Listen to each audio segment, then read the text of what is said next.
Hi മക്കളെ, welcome back to Xylem PSC. ഇന്ന് ഞാൻ നിങ്ങളുടെ മുമ്പിൽ എത്തിയിട്ടുള്ളത് നമ്മുടെ ഡിഗ്രി പ്രിലിംസിൻ്റെ മൂന്നാമത്തെ സ്റ്റേജും കഴിഞ്ഞു. അതിലെ ഇംഗ്ലീഷിൻ്റെ ഒരു എക്സ്പ്ലനേഷൻ വീഡിയോയുമായിട്ടാണ് ഞാൻ ഇവിടെ വന്നിട്ടുള്ളത്. അപ്പോൾ നമുക്കറിയാം, ഒരു 20 ക്വസ്റ്റ്യൻ ആണ്, വളരെ സ്റ്റാൻഡേർഡ് ആയിട്ടുള്ള 20 ചോദ്യമാണ് നമ്മുടെ ആ പരീക്ഷയ്ക്ക് വന്നത്.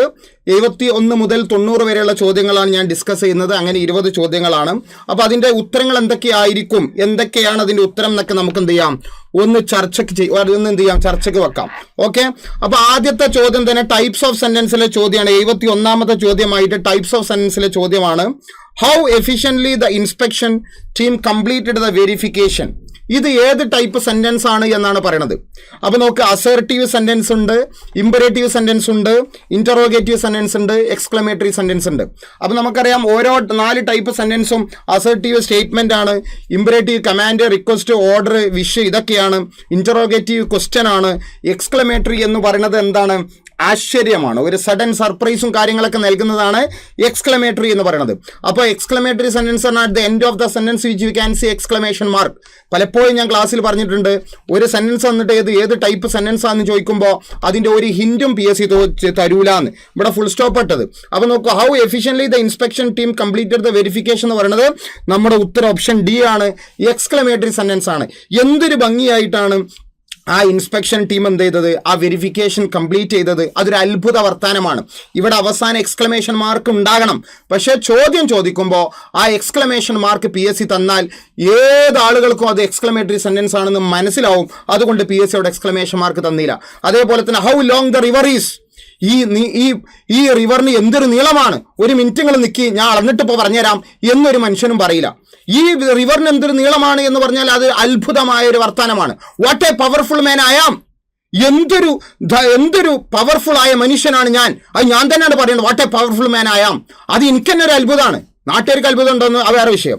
അതൊക്കെ അങ്ങനത്തെ സെന്റൻസ് എന്തായിരിക്കും, എക്സ്ക്ലമേറ്ററി സെന്റൻസ് ആണ്. ഇതാണ് 71ാമത്തെ ചോദ്യവുമായി ബന്ധപ്പെട്ട് പറയാനുള്ളത്. ഇനി അടുത്ത നോക്കും നിങ്ങൾ, 72ാമത്തെ ചോദ്യം.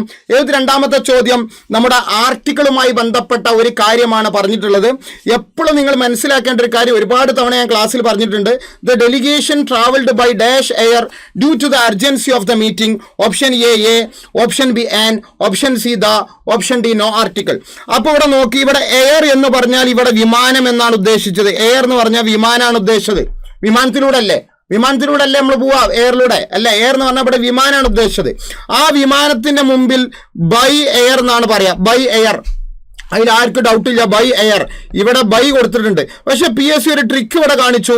ബൈ കഴിഞ്ഞിട്ട് ഡാഷ് ഇട്ടിട്ട് എയർ ഇട്ടു. കണ്ടോ, ബൈ കഴിഞ്ഞ് ഡാഷ് ഇട്ട് എയർ ഇടുമ്പോൾ നമ്മൾ നോ ആർട്ടിക്കിൾ ആണ് കൊടുക്കുക. എപ്പോഴും ശ്രദ്ധിച്ചോണ്ടു, എപ്പോഴും ശ്രദ്ധിക്കുക. പറഞ്ഞത് എന്താണ്, ഇപ്പൊ നോക്കിയ നമുക്കറിയാം, എ ബസ് എന്ന് പറയാം, എന്നാൽ ബൈ ബസ് എന്നേ പറയാൻ പാടുള്ളൂ, ബൈ എ ബസ് എന്ന് പറയാൻ പാടില്ല. അത് തെറ്റാണ്.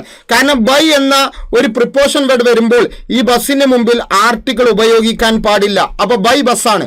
അതേപോലെ ബൈ എയർ എന്നേ പറയാൻ പാടുള്ളൂ, ബൈ ആൻ എയർ എന്ന് പറയാൻ പാടില്ല. അപ്പൊ നമ്മുടെ ആൻസർ ഇവിടെ നോ ആർട്ടിക്കിൾ ആണ്. ബൈയിന്റെയും എയറിന്റെയും ഇടയിൽ ആർട്ടിക്കിൾ ഉപയോഗിക്കാൻ പാടില്ല. ബൈയിന്റെയും എയർ എന്നതോട് ഉദ്ദേശിച്ചത് വിമാനമാണ്, എയറോപ്ലെയിൻ ആണ് ഉദ്ദേശിക്കുന്നത്. ബൈ ഡാഷ് എയറോപ്ലെയിൻ എന്ന് പറഞ്ഞാൽ അവിടെ ബൈയിന്റെയും എയറോപ്ലെയിന്റെയും ഇടയിൽ ആർട്ടിക്കിൾ പാടില്ല. എന്നാൽ വെറും എയറോപ്ലെയിൻ എന്നാണെങ്കിൽ ആൻ എയറോപ്ലെയിൻ എന്ന് നമുക്ക് പറയാവുന്നതാണ്. പക്ഷേ ഇവിടെ ബൈ എന്ന പ്രിപ്പോസിഷൻ വന്നതുകൊണ്ട് അവിടെ ഒരു ഡാഷ് ഇട്ടു, എന്നിട്ട് എയർ തന്നു. അപ്പൊ ഇവിടെ നോ ആർട്ടിക്കിൾ ആണ് എന്ന് മനസ്സിലാക്കുക. അപ്പൊ 72ാമത്തെ ചോദ്യം നോ ആർട്ടിക്കിൾ ആണ്. ഇനി 73ാമത്തെ ചോദ്യം നോക്കൂ നിങ്ങൾ, കൺകോഡിലെ ചോദ്യമാണ്. നെയ്തർ നോട് വന്നാൽ നമ്മൾ രണ്ടാമത്തേക്കാണ് നോക്കുക, ആദ്യത്തെ നോക്കാൻ പാടില്ല. അപ്പൊ രണ്ടാമത്തെ സബ്ജക്റ്റ് സിംഗുലർ ആയാൽ വെർബും സിംഗുലർ, രണ്ടാമത്തെ സബ്ജക്റ്റ് പ്ലൂരൽ ആയാൽ വെർബും പ്ലൂരലാണ്. രണ്ടാമത്തെ നോക്ക് സപ്ലിമെന്ററി മെറ്റീരിയൽ ആണ്. സപ്ലിമെന്ററി മെറ്റീരിയൽ എന്ന് പറഞ്ഞാൽ സിംഗുലർ നൗൺ ആണ്. അപ്പൊ നമ്മൾ സിംഗുലർ വെർബ് കൊണ്ടാണ് ഇവിടെ ഫില്ല് ചെയ്യേണ്ടത്. അപ്പൊ നമുക്ക് ആരൊക്കെ വെട്ടാം, ആറിനെ വെട്ടാം, ഹാവിനെ വെട്ടാം, വേറിനെ വെട്ടാം. മൂന്നും പ്ലൂരലാണ്. ഇങ്ങനെയൊക്കെ ചോദിച്ചാൽ എല്ലാവർക്കും മനസ്സിലാവില്ലേ, തന്നെ 4 ഓപ്ഷനിൽ 3ഉം പ്ലൂരൽ. അപ്പോൾ ആകെ ഒന്നല്ല ശരി, അത് സിംഗുലർ ആണ്. അപ്പോൾ ഓപ്ഷൻ എ ഈസ് എന്നാണ് നമ്മുടെ ആൻസർ. 73ാമത്തെ ചോദ്യത്തിന് ഉത്തരം ഈസ് ആണ്. അപ്പോൾ ഇനി അടുത്ത മനസ്സിലാക്കി. ഇനി അടുത്തത് 74ാമത്തെ ചോദ്യം ക്വസ്റ്റ്യൻ ടാഗ് ആണ്. 74ാമത്തെ ചോദ്യം ക്വസ്റ്റ്യൻ ടാഗ് ആണ്. ഒന്നും നിങ്ങൾ നോക്കണ്ട, ലെറ്റേഴ്സ് കണ്ടാൽ പിന്നെ കണ്ണും പൂട്ടി നമ്മൾ ഷാൾവി കൊടുക്കണം. ലെറ്റേഴ്സ് വന്നു കഴിഞ്ഞാൽ ഷാൾവി എന്നാണ് നമ്മുടെ ആൻസർ. ഇനി 75ാമത്തെ ചോദ്യം, ഇത് ചില ആളുകൾക്കൊക്കെ ഒരു കൺഫ്യൂഷൻ ഉണ്ടാക്കിയിട്ടുണ്ടാവും. അപ്പോൾ ചില ആളുകൾ എന്ത് ചെയ്തിട്ടുണ്ടാവും, ഈ 75ാമത്തെ ചോദ്യം കണ്ടപ്പോൾ 4 ഓപ്ഷൻ വായിച്ചു നോക്കിയിട്ട് അതിൽ ഏറ്റവും ഫ്ലോ ഉള്ളത് എടുത്ത് എഴുതിയിട്ടുണ്ടാവും. എന്തായാലും അങ്ങനെ തന്നെ ആയിരിക്കും ചെയ്തിട്ടുണ്ടാവും. ഒരു 90% മക്കളും അത് തന്നെ ചെയ്തിട്ടുണ്ടാവുക. പക്ഷേ പലപ്പോഴും ഞാൻ പറഞ്ഞിട്ടുണ്ട്, ഇത് ഇൻഫിനിറ്റീവുമായി ബന്ധപ്പെട്ട ചോദ്യമാണ്. എന്താ ഞാൻ പറഞ്ഞത്, ഈ ഒരു ചോദ്യം നിങ്ങൾ അറ്റൻഡ് ചെയ്തപ്പോൾ, തേർഡ് ഫേസുകാർ അറ്റൻഡ് ചെയ്തപ്പോൾ 4 ഓപ്ഷൻ വായിച്ചു നോക്കിയിട്ട് അതിൽ ഏറ്റവും ഫ്ലോ ഉള്ളത് എടുത്ത് എഴുതിയിട്ടുണ്ടാവും. അങ്ങനെ ഫ്ലോ വരുമ്പോൾ ടു പ്രിപ്പയർ എന്നാണ് ശരി, അത് തെറ്റാണ്. ഓപ്ഷൻ സി തെറ്റാണ്, ഓപ്ഷൻ ഡി തെറ്റാണ്, ഓപ്ഷൻ ബി ആണ് ശരി. ഓപ്ഷൻ ബി ആണ് ശരി. പറഞ്ഞത് മനസ്സിലായി? അപ്പൊ ഇതിൽ നിങ്ങൾ മനസ്സിലാക്കേണ്ട ഒരു കാര്യം എന്താണെന്ന് വെച്ചാൽ, ഹാസ് ആകട്ടെ, ഹാവ് ആകട്ടെ, ഹാഡ് ആകട്ടെ, ഹാസ് ആകട്ടെ, ഹാവ് ആകട്ടെ, ഹാഡ് ആകട്ടെ, അതിനോട് ചേർന്ന് ഒബ്ജക്റ്റ് വന്നു കഴിഞ്ഞാൽ, ഒബ്ജക്റ്റ് തന്നിട്ട് ഹാസ്, ഹാവ്, ഹാഡ് അതിനോട് ചേർന്ന് ഒബ്ജക്റ്റ് തന്നു കഴിഞ്ഞാൽ, ഹാസ്, ഹാവ്, ഹാഡ് അതിനോട് ചേർന്നിട്ട് ഒബ്ജക്റ്റ് തന്നു കഴിഞ്ഞാൽ, ഹാസ്, ഹാവ്, ഹാഡ് അതിനോട് ചേർന്നിട്ട് ഒബ്ജക്റ്റ് തന്നു കഴിഞ്ഞാൽ, എന്നിട്ട് PSC ബ്ലാങ്ക് ഇട്ടാൽ അവിടെ നമ്മൾ ബെയർ ഇൻഫിനിറ്റീവ് ആണ് കൊടുക്കേണ്ടത്. ബെയർ ഇൻഫിനിറ്റീവ് എന്ന് പറഞ്ഞാൽ വെർബിന്റെ അടിസ്ഥാന രൂപം. എങ്ങനത്തെ V1 എസ് ഓർ ഇഎസ് ഇല്ലാത്ത V1, എസ് ഓർ ഇഎസ് ഇല്ലാത്ത V1 ആണ് കൊടുക്കുക അവിടെ. അപ്പൊ നമ്മുടെ ചോദ്യം ഓപ്ഷൻ ബി ആണ്. ചോദ്യത്തിന് ഉത്തരം ഓപ്ഷൻ ബി ആണ്. The director had the assistant prepare the summary. ഇവിടെ ഹാഡ് വന്നു, ദ അസിസ്റ്റന്റ് എന്നുള്ളത് ഒരു ഒബ്ജക്റ്റ് ആണ്. പ്രിപ്പയർ എന്ന് പറഞ്ഞാൽ ബെയർ ഇൻഫിനിറ്റീവ് ആണ്. അപ്പൊ നമ്മുടെ ഉത്തരം ഓപ്ഷൻ ബി ആണ്. ഇനി 76ാമത്തെ ചോദ്യം ടെൻസിലെ ചോദ്യമാണ്. എവറി മോർണിംഗ്, ഇതാണ് ആ പ്രവൃത്തി ചെയ്ത ടൈം ഓഫ് അഡ്വേർബ് എന്ന് പറയുന്നത്. എവറി മോർണിംഗ്, എല്ലാ രാവിലെയും എന്ന് പറഞ്ഞാൽ അത് പാസ്റ്റ് അല്ല, ഫ്യൂച്ചർ അല്ല, അത് സിമ്പിൾ പ്രസന്റ് ആണ്. സിമ്പിൾ പ്രസന്റ് ആകുമ്പോൾ വെർബിന്റെ V1 ആണ് കൊടുക്കുക. ഇവിടെ രവി എന്ന് പറഞ്ഞാൽ ഒരാളെ ഉള്ളൂ. അപ്പൊ ഈസ് ഡ്രിങ്കിങ് പറ്റൂല, ഡ്രാങ്ക് പറ്റൂല, ഹാസ് ഡ്രങ്ക് പറ്റൂല. അപ്പൊ ഓപ്ഷൻ ബി ഡ്രിങ്ക്സ് എന്നാണ് ആൻസർ. ഡ്രിങ്ക്സ് 76 ഡ്രിങ്ക്സ് ആണ്. ഇനി നമ്മൾ നോക്കുക 77ാമത്തെ ചോദ്യം. The plant shed its leaves ആണ്.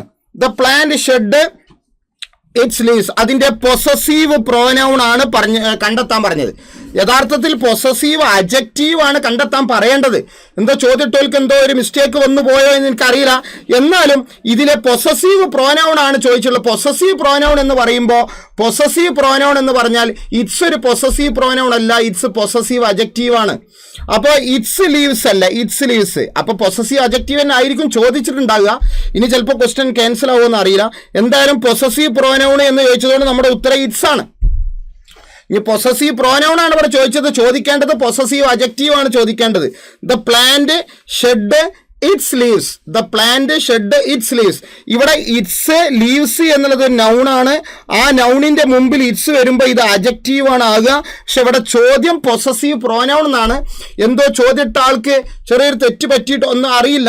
പക്ഷെ എന്നാലും നമുക്ക് ഉത്തരമായിട്ട് PSCയുടെ കീഴിൽ ഓപ്ഷൻ സി ഇറ്റ്സ് ആയിരിക്കും. പൊസസീവ് അഡ്ജക്റ്റീവ് ആണ് അവിടെ വരേണ്ടത്. ഇറ്റ്സ് പൊസസീവ് അഡ്ജക്റ്റീവ് ആണ്. ഇറ്റ്സ് പൊസസീവ് പ്രോനൗൺ ആയിട്ട് ഉപയോഗിക്കാറില്ല. ഓക്കെ, ഒരു നൗണിന്റെ തൊട്ട് മുമ്പിൽ ഉപയോഗിക്കുന്നതാണ് പൊസസീവ് അഡ്ജക്റ്റീവ്. പൊസസീവ് പ്രോനൗൺ എന്ന് പറഞ്ഞാൽ അതിൽ തന്നെ നൗൺ ഉണ്ട്, പിന്നെ അപ്പുറത്തൊരു നൗൺ വരേണ്ട ആവശ്യമില്ല എന്നുള്ളതാണ് പറഞ്ഞത്. 78ാമത്തെ ചോദ്യം വീണ്ടും ക്വസ്റ്റ്യൻ ടാഗിലെ ഒരു ചോദ്യമാണ്. ക്വസ്റ്റ്യൻ ടാഗിലെ Keerthana won't be late. Keerthana won't എന്നുള്ളത് നെഗറ്റീവാണ്. വോണ്ടിന്റെ പോസിറ്റീവ് പറഞ്ഞാൽ വില്ലാണ്. അപ്പൊ നമ്മുടെ ആൻസർ വിൽഷി എന്നാണ്. കീർത്തന പെണ്ണായതുകൊണ്ട് ആ സ്ത്രീയുടെ സമാനമായ പ്രോനൗൺ ഷീ ആണ്. അപ്പൊ വിൽഷിയാണ് നമ്മുടെ ആൻസർ. 78 അതൊക്കെ ഈസിയാണ്. ഇനി 79 ഒരുപാട് തവണ ഞാൻ പറഞ്ഞിട്ടുണ്ട്. ഡിസ്കസ് കഴിഞ്ഞ ഉടനെ നമ്മൾ പ്രിപ്പോസിഷൻ കൊടുക്കരുത്. അത് ഡിസ്കസ് മാത്രമല്ല, ഡിസ്കസ്, അതേപോലെ തന്നെ ഡിസ്ക്രൈബ്, അതേപോലെ തന്നെ എക്സ്പ്ലെയിന്, ഇതിനോട് ചേർന്നൊന്നും നോ പ്രിപ്പോസിഷൻ എന്ന് ക്ലാസ്സിൽ ഒരുപാട് തവണ പറഞ്ഞിട്ടുണ്ട്. എല്ലാവരും പല ആളുകൾ ഇപ്പം നമ്മളൊക്കെ ചെറുപ്പത്തിൽ പഠിപ്പിക്കുന്ന സമയത്ത് ഇംഗ്ലീഷ് ടീച്ചർമാർ വരെ today we R discussing about today we R discussing about, അല്ലെങ്കിൽ ടുഡേ വി ഡിസ്കസ് അബൌട്ട്, അങ്ങനെയൊക്കെയാണ് പറഞ്ഞല്ലേ. പല ആളുകളും ചിലപ്പോൾ ഇത് അറിയാത്ത ആളുകൾ എബൌട്ട് എന്ന് എഴുതിയിട്ടുണ്ടാവും. എബൌട്ട് എന്ന് എഴുതിയവർക്ക് മാർക്കില്ല. ഡിസ്കസിൻ്റെയും ആ ഡിസ്കസ് ചെയ്യുന്ന മാറ്ററിൻ്റെയും ഇടയിൽ പ്രിപ്പോഷൻ പാടില്ല. അപ്പം നമ്മുടെ ഉത്തരം നോ പ്രിപ്പോസിഷൻ ആണ്. No preposition. ഡിസ്കസ് മാത്രമല്ല, ഡിസ്ക്രൈബും എക്സ്പ്ലെയിനും ഒക്കെ അതിൽ പെട്ടൊരു ഘടകമാണ്. അതിനോടൊന്നും ചേർന്ന് ആ മാറ്ററിൻ്റെയും അതിൻ്റെയും ഇടയിൽ പ്രിപ്പോഷൻ വെക്കാൻ പാടില്ല. ഇനി 80ാമത്തെ ചോദ്യം പാസീവ് കണ്ടുപിടിക്കാനാണ്. We are going to bake the bread. അതിന്റെ പാസീവ് ഇവിടെ വി ആർ ഗോയിങ് എന്നാണ്. പ്രസന്റ് കണ്ടിന്യൂസ് ആണ്. പ്രസന്റ് കണ്ടിന്യൂസ് ആവുമ്പോൾ is, am, are, being plus V3 വേണം. അപ്പോൾ വാസ് ഗോയിങ് പറ്റൂല, വിൽ ബി അതും പറ്റൂല, ഹാസ് ബീൻ അതും പറ്റൂല. അപ്പോൾ the bread is going to be baked. കണ്ടോ, പെട്ടെന്ന് ഓപ്ഷൻ എന്ത് ചെയ്യുക, കൊന്നുകളയുക. ഓപ്ഷൻ എന്ത് ചെയ്യുക, തട്ടിക്കളഞ്ഞിട്ട് നമുക്ക് ആൻസറിലേക്ക് എത്താം. ആർ ഗോയിങ് എന്നാണ്. ആർ ഗോയിങ് എന്ന് പറഞ്ഞാൽ പ്രസന്റ് കണ്ടിന്യൂസ് ആണ്. പ്രസന്റ് കണ്ടിന്യൂസിന്റെ പാസീവ് ഫോം എന്താ, ഈസ്, ആം, ആറ്, ഈസ്, ആം, ആറ്, is, am, are, being V3 ആണ്. Is, am, are, being V3. അതും ഓപ്ഷനിൽ ഉണ്ടോ നോക്കിയാൽ മതി. വാസ് ഗോയിങ് പറ്റൂല, വിൽ ബി അതും പറ്റൂല, ഹാസ് ബീൻ അതും പറ്റൂല. അപ്പൊ ഉള്ളത് the bread is going to be baked. കണ്ടോ, the bread is going to be baked. ആ രീതിയിലേക്ക് മാറി. അപ്പൊ നമുക്ക് ഓപ്ഷനിലേക്കും നമുക്ക് എന്ത് ചെയ്യാം, നമുക്ക് ഓപ്ഷൻ നോക്കിയിട്ട് നമുക്ക് വേണമെങ്കിൽ ഇതിന്റെ ഉത്തരം കണ്ടുപിടിക്കാം. We are going to bake the bread. അപ്പൊ നമുക്ക് എന്ത് ചെയ്യാം, ഇത് ഒരു ടു ഇൻഫിനിറ്റീവ് ആണ്. ഒരു ടു ഇൻഫിനിറ്റീവിന്റെ ചോദ്യമാണ്. ടു ഇൻഫിനിറ്റീവിന്റെ. അപ്പൊ ടു ഇൻഫിനിറ്റീവിന്റെ ചോദ്യം വരുമ്പോൾ നമ്മൾ എന്ത് ചെയ്യുക, ആദ്യം ഒബ്ജക്റ്റ് എടുക്കുക, ദ ബ്രെഡ് ഈസ് ഗോയിങ്, എന്നിട്ട് ടുവിനെ ടു ബി ബേക്ക്ഡ് ആക്കുക. ഉദാഹരണം ഇവിടെ നോക്ക്, she has to lift a car. She has to lift a car. She has to lift a car. ഇവിടെ നോക്ക്, ഇവിടെ ടു ഇൻഫിനിറ്റീവ് ആണ്. ഇവിടെ ടു ഇൻഫിനിറ്റീവ് ആണ്. അപ്പൊ ഇതിനെ നമുക്ക് എന്ത് ചെയ്യാം, ഇതിനെ നമുക്ക് എങ്ങനെ പാസീവ് ആക്കാം. ഇത് ഞാൻ എൻ്റെ ആ 8.5 മണിക്കൂറിന്റെ ക്ലാസ്സിൽ ഞാൻ വിശദമായി പറഞ്ഞതാണ്. അപ്പൊ ഞാൻ എന്ത് ചെയ്യുക, ആദ്യം എ കാർ എന്ന് എഴുതുക. എ കാറിന്റെ കൂടെ ഹാസ്, എന്നിട്ട് a car has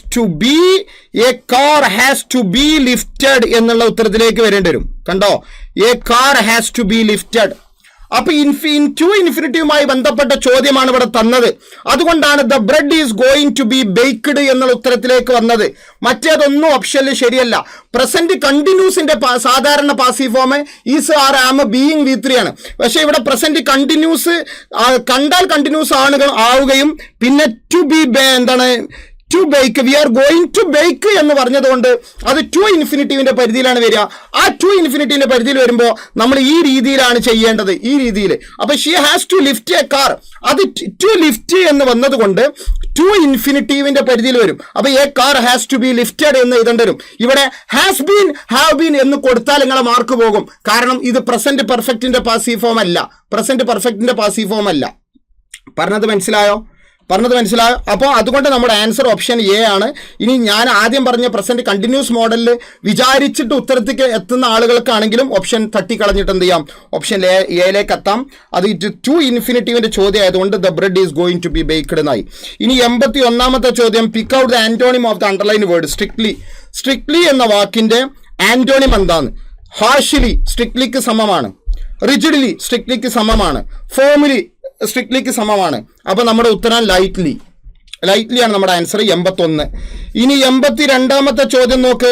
fill up using the appropriate collective noun from the bracket. A dash of cattle lying under the tree. മനസ്സിലായോ? കാറ്റിന്റെ കൂട്ടത്തെ നമുക്ക് ഫ്ലോക്ക് പറ്റൂല, ഫ്ലീറ്റ് പറ്റൂല, സ്വാം പറ്റൂല, ഹെർഡാണ്. Option B a herd of കാറ്റിലാണ്. ഇനി 83ാമത്തെ ചോദ്യം ഫ്രേസൽ വെർബാണ്. എന്താണ്? The meeting was dash due to the manager's illness. മാനേജറിന്റെ അസുഖം കാരണം മീറ്റിംഗ് ഡാഷ് ആക്കി.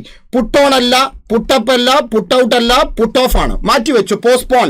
പുട്ട് ഓഫ് എന്ന് പറഞ്ഞാൽ പോസ്റ്റ്പോണ്ട് അല്ലേ? ഇതൊക്കെ നിങ്ങൾക്ക് അറിയണമാണ്. 84ാമത്തെ ചോദ്യം, replace underline word with synonym. Perseverance എന്ന വാക്കിന്റെ സിനോണിം ആണ് ചോദിച്ചത്. പേഴ്സവറൻസ് എന്ന എന്ന സ്ഥിരതയോട് കൂടി നിൽക്കുന്ന, എപ്പോഴും കഠിനമായി പ്രയത്നിക്കുന്ന എന്നൊക്കെയാണ് അർത്ഥം. എന്ത്? പേഴ്സവറൻസ് ആണ്. അതിന്റെ സിനോണിം പേഴ്സിസ്റ്റൻസ് ആണ്. അത് അതിൽ തന്നെ നോക്കിയാൽ കിട്ടും. ഇനി 85ാമത്തെ ചോദ്യം നോക്ക്. Pick out the correct prefix to get the opposite the word manage. 8 മണിക്കൂറിന്റെ ക്ലാസ്സിൽ സഫിക്സും പ്രിഫിക്സ് ഒക്കെ പറഞ്ഞതാണ്. മാനേജിന്റെ ഓപ്പോസിറ്റ് കിട്ടാൻ പറ്റുന്ന പാകത്തിലുള്ള മാനേജ് എന്ന വാക്കിനെ ഓപ്പോസിറ്റ് കിട്ടാൻ വേണ്ടി നമ്മൾ ഏത് പ്രീഫിക്സ് ആണ് ഉപയോഗിക്കുക?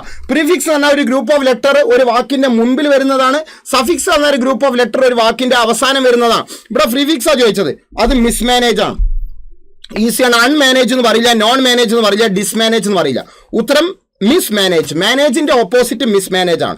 ഇനി what is the meaning of bona fide? Bona fide എന്ന് പറഞ്ഞാൽ ഇൻ ഗുഡ് ഫെയ്ത്ത്. 86ാമത്തെ ഇൻ ഗുഡ് ഫെയ്ത്ത്. ഒരുപാട് തവണ PSC ആവർത്തിച്ച് ചോദിച്ചൊരു സാധനമാണ് ഇൻ ഗുഡ് ഫെയ്ത്ത് ആണ്. 87 what is the correct expansion of laser? Laser എന്നുള്ളത് ഒരു അക്രോണിമാണ്. ലേസർ എന്നുള്ളത് ഒരു അക്രോണിമാണ്, ഒരു അക്രോണിം. ഈ അക്രോണിമിന്റെ ഫുൾ എക്സ്പാൻഷൻ എന്താണെന്നാണ്? Light amplification by stimulated emission of radiation. Option B ആണ് നമ്മുടെ answer. Light amplification by stimulated emission of radiation ആണ്. ഇനി 88ാമത്തെ ചോദ്യം what is the one word substitute for a person who believes in the doctrine of pleasure as the chief good of life? മിനിഞ്ഞാന്ന് വെള്ളിയാഴ്ച നിങ്ങൾക്ക് എന്ത് ചെയ്തിരുന്നു? മാരത്തോൺ സൈലം PSCയുടെ ക്ലാസ്സിൽ എടുത്തതാണ് മാരത്തോൺ വെള്ളിയാഴ്ച. അതിൽ വൺ വേർഡ് പറഞ്ഞപ്പോൾ ഞാൻ ഈ വാക്ക് പറഞ്ഞ ഹെഡോണിസ്റ്റ്, സുഖലോലുപൻ.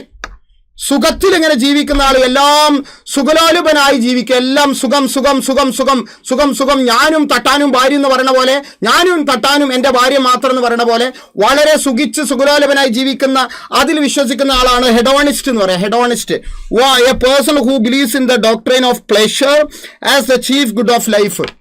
മനസ്സിലായോ? അതാണ് ഹെഡോണിസ്റ്റ്. കഴിഞ്ഞ വെള്ളിയാഴ്ച ഇംഗ്ലീഷ് മാരത്തോണിലെ ആദ്യത്തെ ക്ലാസ് ഞാനായിരുന്നു. അതിൽ ഞാൻ ഹെഡോണിസ്റ്റ് എന്ന വൺ വേർഡ് ചർച്ച ചെയ്തതാണ്. നിങ്ങൾക്ക് ഓർമ്മ ഉണ്ടോ എന്ന് എനിക്കറിയില്ല. 89ാമത്തെ ചോദ്യം ഒന്ന് ചെക്ക് ചെയ്യണം. നല്ലതാ. 89ാമത്തെ ചോദ്യം choose the correctly spelt word. ശരിയായ സ്പെൽറ്റ് വേർഡ് ഒക്കറൻസ്. OCCURRRENCE.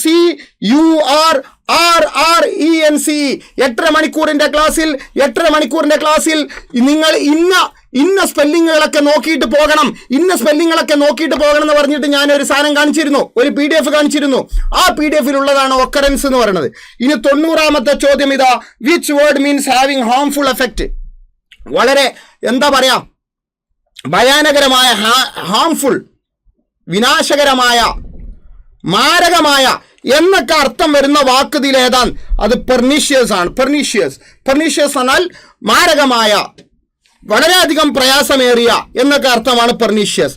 ഈ 20 ചോദ്യം വളരെ ഈസിയാണ്. അപ്പോൾ നമ്മുടെ സൈലം PSCയിൽ പഠിച്ച മക്കൾക്കൊക്കെ, സൈലം PSCയുടെ ക്ലാസ് കേട്ട് പഠിച്ച മക്കൾക്കൊക്കെ 20ൽ 19 വരെ വാങ്ങാം. 20ൽ 19 വരെ സൈലം PSCയുടെ ക്ലാസ് കേട്ട് പഠിച്ച എൻ്റെ മുത്തുമണികൾക്ക് 20ൽ 20 ഞാൻ പറയുന്നില്ല. അത് ചിലപ്പോൾ ഒരു അഹങ്കാരമായി മാറുമെന്നൊരു പേടി. അതുകൊണ്ട് സഹോദരന്മാരെ, 20ൽ 19 വരെ സൈലം PSCയുടെ ക്ലാസ് കേട്ട് പഠിച്ചവർക്ക് കിട്ടും. ഓക്കെ. അപ്പോൾ ഇനി അവരവർക്ക് എത്ര മാർക്ക് കിട്ടിയെന്നൊക്കെ നിങ്ങൾ എന്ത് ചെയ്യുക, ഒന്ന് വിലയിരുത്തുക.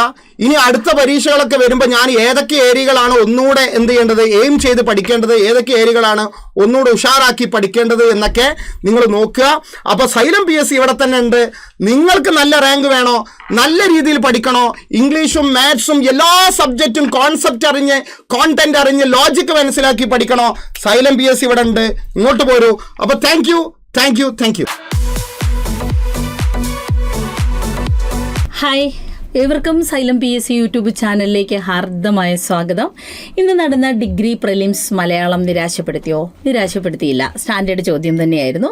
അത്യാവശ്യം ഒന്ന് ചിന്തിച്ചെടുത്ത് ആൻസർ ചെയ്യണം എന്നുള്ളതേ ഉള്ളൂ. എങ്കിലും ഒരു 7-8 ലെവലിലേക്ക്, 8-9 ലെവലിലേക്കൊക്കെ ഉയരാൻ പറ്റുന്ന ചോദ്യം തന്നെയാണ്. ഒന്ന് ശ്രദ്ധിക്കണമെന്നേ ഉള്ളൂ. ഈ കാകദന്ത ഗവേഷണമൊക്കെ നമ്മൾ യൂട്യൂബിലൂടെ തന്നെ സൈലം PSCയുടെ ടർബോ സീരീസിലൂടെയൊക്കെ പറഞ്ഞിട്ടുള്ളൊരു കാര്യമാണ്. കാകദന്ത ഗവേഷണം മറന്നുപോയോ? ഓർമ്മയുണ്ടോ? നോക്കൂ, നമുക്ക് നോക്കാം. 91ാമത്തെ ചോദ്യത്തിലേക്കാണ് ഞാൻ പോകുന്നത്. ആദ്യ ചോദ്യം, അങ്ങാടി പയ്യ് ആലയിൽ നിൽക്കില്ല. അങ്ങാടി പയ്യ എന്ന് പറഞ്ഞാൽ അലഞ്ഞു തിരിഞ്ഞ് നടക്കുന്ന സ്വഭാവമുള്ള പശുക്കുട്ടിയാണ് അല്ലേ? അതെന്ത് ചെയ്യില്ല, ആലയിൽ നിൽക്കത്തില്ല. തൊഴുത്തിൽ കെട്ടിയാൽ പറ്റത്തില്ല. അട്ടയെ പിടിച്ച് മെത്തയിൽ കിടത്തിയാൽ കിടക്കുമോ? സഹജ ഗുണം മാറില്ല എന്നുള്ള അർത്ഥം. അപ്പോൾ ഒന്ന് നമുക്ക് എന്ത് കൊടുക്കാം? സഹജ ഗുണം ഒരിക്കലും എന്ത് ചെയ്യുന്നില്ല, മാറാൻ പോകുന്നില്ല. സഹജ ഗുണം മാറില്ല. അട്ടയെ പിടിച്ച് മെത്തയിൽ കിടത്തിയാൽ കിടക്കുമോ? ആ ചൊല്ലിന് സമാനമാണിത്. അങ്ങാടിയിൽ പോകാൻ ചങ്ങാതി വേണ്ട. നിസാര കാര്യം അല്ലേ, നമുക്ക് നിസാരമായി അങ്ങാടിയിൽ വരെ പോയി വരേണ്ട ഒരു കാര്യത്തിന് നമുക്ക് എന്ത് ചെയ്യാം? അതിന് ചങ്ങാതി വേണോ? വേണ്ട. പ്രത്യേകിച്ച് അങ്ങാടി പോയിട്ട് വരാൻ ചങ്ങാതിയുടെ ആവശ്യമൊന്നും ഇല്ല. അടുത്തത് നോക്കണോ, അങ്ങും ഇങ്ങും പോയാൽ എങ്ങും എത്താം, ലക്ഷ്യമില്ലാതെ പ്രവർത്തനം അല്ലേ, ലക്ഷ്യമില്ലാതിരിക്കരുത്, ലക്ഷ്യമില്ലാതിരിക്കരുത് എന്നുള്ള അർത്ഥം. എന്തിനും ഒരു ക്രമം വേണം, ലക്ഷ്യം വേണം. നമ്മുടെ ആൻസർ ഡി ആണ്. അതായത് ക്വസ്റ്റ്യൻ നോക്കൂ, കാകദന്ത ഗവേഷണം. കാക്കയ്ക്ക് പല്ലുണ്ടോ? ഇല്ല.